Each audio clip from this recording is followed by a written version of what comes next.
Excellent!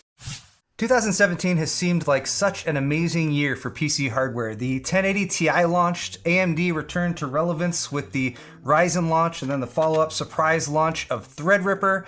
Intel refreshed their enthusiast lineup with Skylake X, and then they followed up by giving 6-core CPUs to the mainstream with Coffee Lake. Even the Radeon Vega 56 and 64, although late to the party and not quite as powerful as expected, can still be added to the list of options PC gamers have to choose from. So with all of this having happened, and considering that most of the products expected to launch this year have already launched, you'd think that it would be prime time to build a gaming PC right now, but it's not. In fact, it kind of sucks.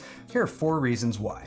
Item number 1, the obvious culprit, GPU prices. This is the result of cryptocurrency mining, and it has been a pain in the backside of anyone looking to buy a reasonably priced mid-range graphics card since about mid-summer 2017.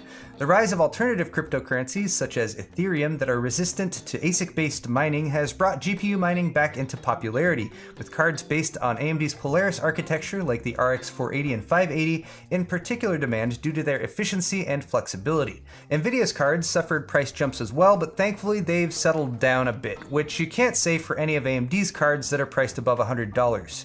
Even though the GTX 1063 and 6GB do give gamers looking for a GPU in the $200 to $250 range an option, there's not much competition for these cards thanks to AMD's high prices, so the prices for NVIDIA are generally still the same or higher than when the GTX 1060 launched over a year ago, $200 or more for the 3GB and $250 or more for the 6GB.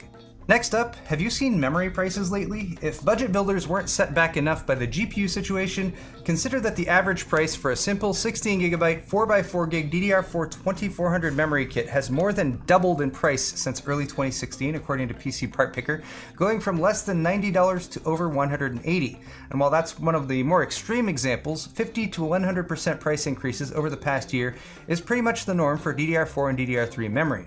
We were warned about this, of course, market trends and all. There are explanations like the fabs are switching over to a smaller manufacturing process, or defect rates are high, or they encountered setbacks related to sampling and yield, so the supply situation remains tight.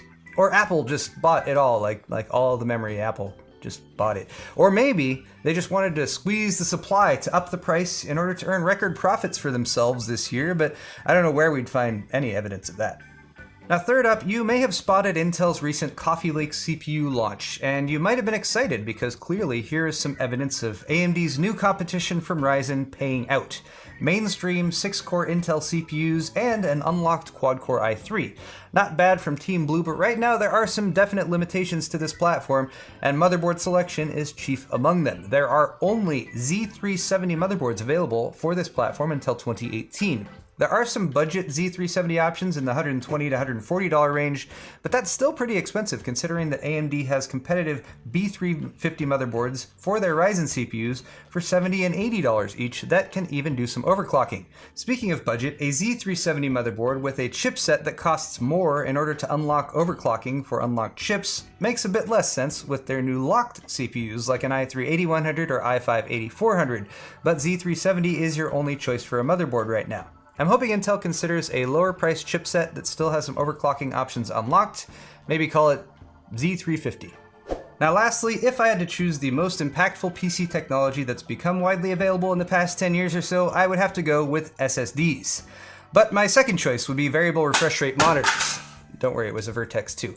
At least when it comes to PC gaming, but I wish widely available could also align with widely affordable when it comes to these fancy new gaming monitors. The experience of playing on a variable refresh rate monitor, which synchronizes the frame rate output of your graphics card with the refresh rate of your monitor for buttery smooth gameplay that also makes the most out of your graphics card's performance, is one that once you've tried, you just won't want to go without, especially if you play fast-paced PC games. But monitors with this feature that are compatible with NVIDIA GPUs, dubbed G-Sync, are typically $100 to $200 or more expensive than a FreeSync monitor with the same specs that's compatible with AMD GPUs. So that's fine, just go with an AMD GPU for their consumer-friendly FreeSync monitors that aren't horribly marked up, and pair it with an AMD graphics card that is horribly marked up. So pick your poison. Overpay for your AMD GPU and a fairly priced FreeSync monitor, or get a fairly priced NVIDIA GPU and overpay for your G-Sync monitor. The choice is yours. So guys, I know this was a negative video, but it just sort of occurred to me the other day that things aren't all sunshine and daisies in PC building land. But nevertheless, we soldier on, and I know I'm going to keep building computers, and I'm pretty sure you guys are going to do the same. But there is something to be said for waiting until 2018 to invest if you're considering it. Maybe for now, just go with AMD CPUs and NVIDIA GPUs, and you'll be fine. If you are looking for ideas for parting out a PC without suffering from one of these previously mentioned pitfalls, check out my monthly build series. Thanks for watching this video though, subscribe if you enjoyed. Let me know if you'd like to see more like it in the comment section down below. Of course, hit that like button on your way out, and we'll see you guys next time.